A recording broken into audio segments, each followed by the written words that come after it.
विज्ञान का पेपर है, इससे बहुत सारे बच्चे डरते हैं क्योंकि इसमें 3 सब्जेक्ट होते हैं। सर जी हम कैसे पास होंगे? फिजिक्स, केमिस्ट्री, बायो, वहाँ पे बहुत ही ज्यादा डरते हो, तो सारा डाउट आपका क्लियर होगा आज इस वीडियो में। सर जी हमने पढ़ाई नहीं किया है। हाय गाइस, इस साल जितने भी बच्चे क्लास 10th का विज्ञान का पेपर देने जाने वाले हैं, वो बच्चे बहुत ही ज्यादा डरते हैं क्योंकि दोस्तों इसमें 3 सब्जेक्ट होते हैं, तीनों में नंबर लाने होते हैं। तो इस साल बच्चे बहुत ही ज्यादा डरते हैं। बहुत सारा क्वेश्चन आज के इस वीडियो में आ रहा है कि 70 में से कम सर जी हम कितना नंबर ले आए तो हम विज्ञान में पास हो जाएंगे। दोस्तों अगर आपको पास होना है तो हम आपको एक चीज बता दें, अगर आप लोग आज इस वीडियो को लास्ट तक देख लेते हो, आप लोगों ने पढ़ाई नहीं किया है फिर भी आप लोग 70 में से 60 नंबर बहुत ही आसानी से ला पाओगे अगर आप इस वीडियो को देख करके मॉडल पेपर को सही तरीके से रिपीट कर लेते हो तो। और दोस्तों आपको साथ में एक चीज बताएंगे कि आपको 70 में से कम कितना नंबर लाना होगा विज्ञान में तो आप लोग पास हो जाओगे। तो ए टू जेड हम आपको सारी जानकारी बताएंगे और चैनल पर नए हो तो चैनल को सब्सक्राइब भी कर लेना। तो चलिए दोस्तों करते हैं वीडियो को स्टार्ट।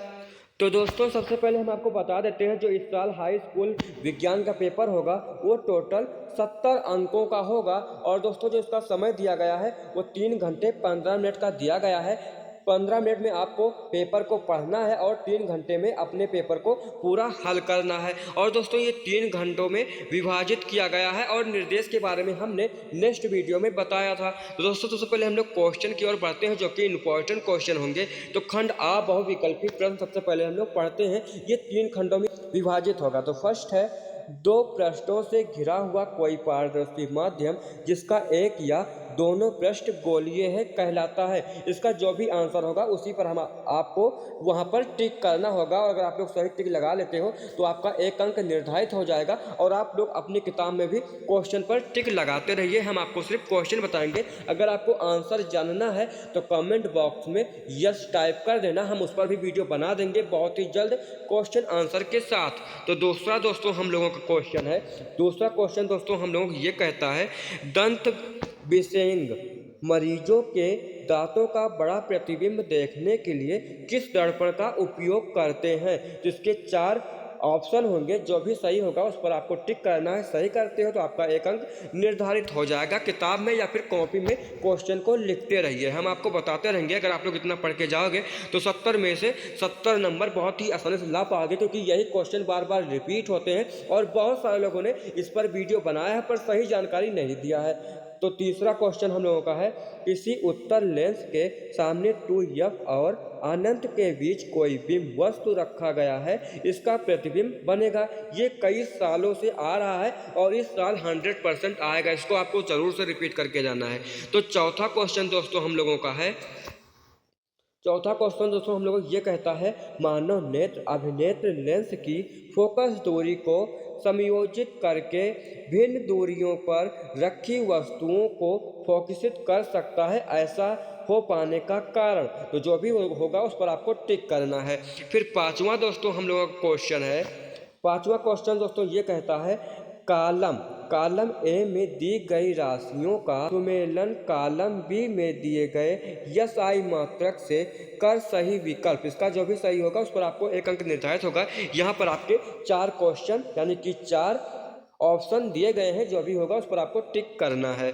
फिर छठा क्वेश्चन दोस्तों हम लोगों का है, 2 चालक तार जिनके पदार्थ लंबाई तथा व्यास समान है किसी विद्युत परिपथ में पहले श्रेणियों में और फिर पार्श्वक्रम में संयोजित किए जाते हैं। श्रेणी क्रम का पार्श्ववर्ग संयोजन में उत्पन्न ऊष्माओं का अनुपात क्या होगा? तो ये दोस्तों इंपॉर्टेंट है, ये कई बार नहीं आया है लेकिन आपको पढ़ के जाना है, जो कि आपका 1 नंबर का है, सिर्फ आपको टेक क्षेत्र लगाना है। उसके बाद 7वां क्वेश्चन हम लोगों का है, किसी विद्युत धारावाही सीधी लंबी परिनलिका के भीतर चुंबकीय क्षेत्र, जो भी होगा उस पर आपको टिक करना है। अब हम लोग उपखंड दूसरे में पहुंचते हैं क्योंकि दोस्तों इसमें 3 सब्जेक्ट होते हैं, तो वो पहला सब्जेक्ट था, ये दूसरा सब्जेक्ट है। उसके बाद ये दोस्तों 8वां क्वेश्चन हम लोगों का है, बेजिन का संरचनात्मक सूत्र है, बेजिन का संरचनात्मक सूत्र है। इसको आप लोग जरूर पढ़ के जाना क्योंकि ये कई सालों से रिपीट हो रहा है। जिसका जो भी आंसर होगा ABCD, यहाँ पर देखो दोस्तों, यहाँ पर ऑप्शन दिया गया है, उस पर आपको टिक करना है। फिर 9वां क्वेश्चन दोस्तों हम लोगों का है, निम्नलिखित में से समजातीय श्रेणी है, निम्नलिखित में से समजातीय श्रेणी है, जो भी होगा उस पर आपको टिक करना है, आपका 1 नंबर हो जाएगा। तो सबसे पहले हम लोग बहुविकल्पी को ही समझ लेते हैं। उसके बाद हम लोग क्वेश्चन की ओर आगे बढ़ेंगे। तो वीडियो को बिल्कुल भी स्किप मत करना, क्योंकि एक एक नंबर से ही आप लोगों का घड़ा भरता है, ये चीज़ तो आपको पता ही होगा। तो 10वां क्वेश्चन है, पृथ्वी से भूपृष्ठ में प्राकृतिक रूप से पाए जाने वाले तत्वों या यौगिकों के को कहते हैं, तत्वों या यौगिकों को कहते हैं। तो इसका जो भी आंसर होगा उस पर आपको टिक करना है। फिर दोस्तों 11वां क्वेश्चन है, जो कि बहुत ही इम्पोर्टेंट है, दांतों का क्षय कब प्रारंभ होता है? दांतों का क्षय कब प्रारंभ होता है? ये बहुत ही इंपॉर्टेंट क्वेश्चन है, कई बारों से रिपीट हुआ है। उसके बाद 12वां क्वेश्चन दोस्तों हम लोगों का है, 12वां क्वेश्चन दोस्तों कहता है, अभिकथन आई जिंक सल्फ्यूरिक अम्ल के साथ अभिक्रिया कर जिंक सल्फेट तथा हाइड्रोजन गैस बनता है या विस्थापना अभिक्रिया है? जो भी होगा उस पर आपको टिक करना है। इंपॉर्टेंट है पर इतनी बार नहीं आया है, आपको पढ़ के जाने में क्या दिक्कत है। उसके बाद 13वां क्वेश्चन भी इसी प्रकार है। यहाँ पर आप लोग देख सकते हो, निम्नलिखित रासायनिक समीकरण को पूरा कीजिए, इसको आपको पूरा करना है। उसके बाद इसमें भी आपको 1 अंक मिल जाएगा। आपको पूरा नहीं करना है, यहाँ पर टिक करना है। इस पर जो पूरा होगा वो जो भी सही आंसर होगा उस पर आपको टिक करना है। उसके बाद दूसरा उपखंड है, ये भी बहुविकल्पी है, आप लोगों का 1 नंबर है, क्योंकि 3 सब्जेक्ट होते हैं। 14वां क्वेश्चन हम लोगों का है, अंत श्वसन के दौरान वायु प्रवाह का सही मार्ग कौन सा है? जो भी होगा उस पर आपको टिक कर देना है। अगर आप लोग इसका आंसर जानना चाहते हो तो कमेंट बॉक्स में यस जरूर कर देना, हम आपको उसके लिए भी वीडियो बना देंगे, जो कि आप लोग बहुत ही अच्छे तरीके से सीख पाओगे। तो 15वां है, निम्नलिखित कथन तथा कारण को पढ़कर दिए गए विकल्प में से सही विकल्प का चयन कीजिए। जो भी होगा उस पर आपको टिक करना है, आप लोग पढ़ के सब कुछ जाना है। उसके बाद इसी प्रकार 17वां है, उस पर भी आप लोग पढ़ के देख लेना। 8वां है, यहाँ पर स्क्रीनशॉट ले सकते हो। उसके बाद हम लोग क्वेश्चन की ओर आगे बढ़ते हैं। 19 हमको लगता है 20 टोटल क्वेश्चन आए हुए हैं, 20 अंक आप लोगों के यही हो जाएंगे। अभी हम आपको बताएंगे 70 में से कम कितने नंबर आप लोगों को लाना है, तब आप लोग विज्ञान सब्जेक्ट में पास हो जाओगे। तो उसको भी हम आपको बताने वाले हैं। अब हम लोग दोस्तों बढ़ते हैं खंड बा की ओर। यहाँ पर दोस्तों हम लोग का क्वेश्चन आएगा, यहाँ पर आपको क्वेश्चन अगर आप लोग कर लेते हो तो आप यहाँ पर आपको 2 + 2 4 अंक आपको मिल जाएंगे। तो पहला दोस्तों क्वेश्चन है हम लोगों का, दृष्टि दोष किसे कहते हैं, यह कितने प्रकार के होते हैं? दृष्टि दोष किसे कहते हैं या कितने प्रकार के होते हैं, इसको आपको जरूर पढ़ के जाना है, क्योंकि जब हम पढ़ रहे थे तब भी ये क्वेश्चन आया हुआ था। तो 2 यहाँ पर दिए गए हैं, अगर आप लोग दोनों को कर लेते हो तो आपके 4 अंक मिल जाएंगे। उसके बाद दूसरा है दोस्तों, उत्तल लेंस को अभिसारी लेंस क्यों कहते हैं? आप लोगों ने पढ़ा होगा ना, उत्तल लेंस को अभिसारी लेंस क्यों कहते हैं, जिसको भी आपको रिपीट करके जाना है। दूसरा है, अवतल दर्पण तथा उत्तल दर्पण के उपयोग लिखिए। ये तो पहले पहले पार्ट के हैं, 2 + 4 नंबर ये भी आप लोगों को मिल जाएंगे। उसके बाद है तीसरा, किसी 4 ओम प्रतिरोध से प्रति सेकेंड 100 ऊष्मा उत्पन्न हो रही है, प्रतिरोध के सिरों पर प्रतिभा ज्ञात कीजिए, प्रतिभांतर ज्ञात कीजिए। इसको भी आप लोग पढ़ के जाना, क्योंकि कई बार पेपरों में आया हुआ है। तो दूसरा भी क्वेश्चन यही कहता है, 30वां ओम प्रतिरोध की कोई विद्युत स्त्री 5A विद्युत धारा लेती है तो 30 यस में उत्पन्न ऊष्मा कीजिए। इसको अगर आप लोग कर लेते हो तो 4 अंक आपका निर्धारित हो जाएगा। इसी प्रकार चौथा क्वेश्चन दोस्तों हम लोगों का है, 2 स्मीय क्षेत्र रेखाएं एक दूसरे को परिच्छेद क्यों नहीं करती? दूसरा क्वेश्चन है, चुंबक क्षेत्र रेखाओं के गुणों को लिखिए, चुंबक क्षेत्र रेखाओं के गुणों को लिखिए। फिर तीसरा है, किसी चुंबक क्षेत्र में स्थित विद्युत धारावाही चालक पर आरोपित बल कब अधिकतम होगा? तो दोस्तों अगर आप लोग इसको कर लेते हो तो आप लोगों का 6 नंबर निर्धारित हो जाएगा, जो कि बहुत बड़ा अंक होगा आपको पास कराने के लिए। तो वीडियो को बिल्कुल भी इसकी मत करना, आप लोग कॉपी में लिखते रहिए, उसके बाद किताब में फिर सीधा ढूंढ करके याद कर लेना, जो कि आप लोग पास होने के लिए आपको कुछ भी करना पड़ेगा, नहीं तो फेल हो जाओगे। उसके बाद 8वां में भी दोस्तों क्वेश्चन दिया रहेगा। अगर आपको 8वां में दिया रहेगा, चाहे इसमें से क्वेश्चन करो चाहे उसमें से करो, आपको किसी एक में से करना है, सब कुछ नहीं करना है। फिर हम लोग थोड़ा आगे बढ़ते हैं। उपखंड दूसरे में। दूसरा दोस्तों यही कहता है आप लोग 1+1 4 अंकों तक कर पाओगे। यहाँ पर लिखा हुआ है ये पेपर बहुत ही बड़ा होगा और इसमें नंबर भी अच्छे तरीके से लाना होगा और राइटिंग को भी दोस्तों अच्छे तरीके से लिखना होगा।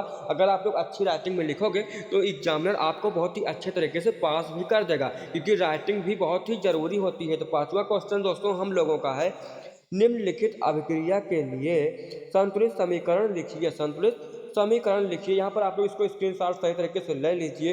पहला है तनु सल्फ्यूरिक अम्ल दानेदार जिंक के साथ अभिक्रिया करता है। पहला है तनु सल्फ्यूरिक अम्ल दानेदार जिंक के साथ अभिक्रिया करता है। दूसरा है तनु हाइड्रोक्लोरिक अम्ल मैग्नीशियम पट्टी के साथ अभिक्रिया करता है। तीसरा कहता है नाइट्रोजन हाइड्रोजन गैस से संयोग करके अभिनीयता है। फिर पांचवा इसी प्रकार से अगर आप लोग इन सारे का कर लेते हो तो आप लोगों का 4 अंक हो जाएगा। इसको आप लोग सही तरीके से रिपीट करते रहिए, क्योंकि इस प्रकार से आपको कोई भी नहीं बताएगा। बाकी आप लोगों की मर्जी है, आप लोगों के अंदर भी कई सारे सवाल आ रहे होंगे, तो आपको अगर पढ़ना है तो इसको देखना ही पड़ेगा। तो छठा क्वेश्चन है निम्नलिखित का कारण बताइए। अगर आप लोग कारण बता लेते हो तो 2+4 अंक आपको मिल जाएंगे। 2 ही क्वेश्चन है 2-2 अंकों का। तो क्या लिखा हुआ है, पहला प्लेटिनम प्लेटिनम सोना एवं चांदी के उपयोग आभूषण बनाने के लिए किया जाता है। इसका भी आंसर आपको लिखना होगा, तो 2 नंबर आपको मिल जाएंगे। फिर दूसरा है निष्कर्षण परिक्रमा में कार्बोनेट एवं सल्फाइड आयस को ऑक्साइड में परिवर्तित किया जाता है। बहुत ही इंपॉर्टेंट क्वेश्चन दोस्तों, आपको सब कुछ पढ़ के जाना। अगर आप लोग इतना पढ़ लेते हो तो आप लोग बहुत ही आसानी से पास हो जाओगे। फिर अथवा में दोस्तों जो क्वेश्चन दिया रहेगा, चाहे वो करो चाहे ये करो, अगर आप लोग इसको करोगे तो बहुत ही आसानी होगा। निम्नलिखित पर टिप्पणी लिखिए। यहाँ पर आप लोग देख लीजिए किस किसका टिप्पणी करना है। 6 नंबर आपको मिल जाएंगे। आपको बहुत ही अच्छे तरीके से वहाँ पर लिखना है। अब हम लोग पढ़ते हैं उपखंड। उपखंड कहाँ पर, तीसरे नंबर पर। कितने, तीसरे नंबर पर। तो 8वां क्वेश्चन है जैव निम्नीकरण और गैर जैव निम्नीकरणीय पदार्थों के बीच अंतर बताइए। इनके उदाहरण दीजिए। अगर आप लोग उदाहरण के साथ सब कुछ करते हो तो 4 नंबर आपको बहुत ही आसानी से मिल पाएंगे। उसके बाद 10वां क्वेश्चन हम लोगों का है, यहाँ पर बहुत बड़ा हुआ है, तो इसका आप लोग स्क्रीनशॉट सही तरीके से ले लीजिए और आपको इसी प्रकार से सही प्रकार से लिखना है। लिंग निर्धारण, मानव में बच्चों का लिंग निर्धारण कैसे होता है, ये सब चीज़ आपको पढ़ के जाना है। ये बहुत ही इंपॉर्टेंट है, ये कई सालों से आता है और कई सारे पेपरों में आता है, इसलिए केवल सब यहाँ पर आप लोग पढ़ सकते हो सही तरीके से। अगर आप लोग अथवा में जो दिया गया है, चाहे ये करो या ये करो, 6 नंबर आपको बहुत ही आसानी से मिल पाएंगे, क्योंकि ये लॉन्ग क्वेश्चन आंसर है। तो इस प्रकार से अगर आप लोग सारा कुछ पढ़ के जाते हो, 2 बार इस वीडियो को लगातार देखते हो, तो आप लोग सारे क्वेश्चन को सही तरीके से रिपीट कर पाओगे। बहुत ही अच्छे तरीके से वहाँ पर क्वेश्चन आंसर को लिख पाओगे, क्योंकि दोस्तों इसी प्रकार से सारे मॉडल पेपर आप लोगों के सामने, यानी कि वहाँ पर जो पेपर होगा इसी प्रकार से आएगा। तो वहाँ पर ज़्यादा कुछ घबराने की बात नहीं है। अगर आप लोग पेपर को देखना चाहते हो, किस प्रकार के पन्ना होते हैं, किस प्रकार से क्या करना होता है, तो इस वीडियो पर बने रहो। मैं आपको जब तक पेपर आएगा तब तक हम आपको सब कुछ सिखा देंगे। तो आपको A to Z हम आपको सारी जानकारी देंगे। अगर आप लोग इसका PDF देखना चाहते हो तो आप लोग इंस्टाग्राम पर मैसेज कर देना, हम वहाँ पर हम आपके लिए ये सारा PDF प्रोवाइड कर देंगे, क्योंकि ये ओरिजिनल PDF है, आप लोगों को कोई भी नहीं बताएगा। और आप लोग कहीं पर भी सर्च करोगे तो ये PDF आप लोगों के सामने नहीं आएगा, क्योंकि ये बहुत ही इंपॉर्टेंट क्वेश्चन आंसर है। और दोस्तों अगर आप लोग विज्ञान में सिर्फ पास होना चाहते हो तो कम से कम आप लोग 23 नंबर लाओगे तो पास हो जाओगे। तो हम लोग दोस्तों नेक्स्ट वीडियो मिलते हैं, किसी और सब्जेक्ट के बारे में जानेंगे। तो चैनल पर नए हो, चैनल को सब्सक्राइब भी कर लेना।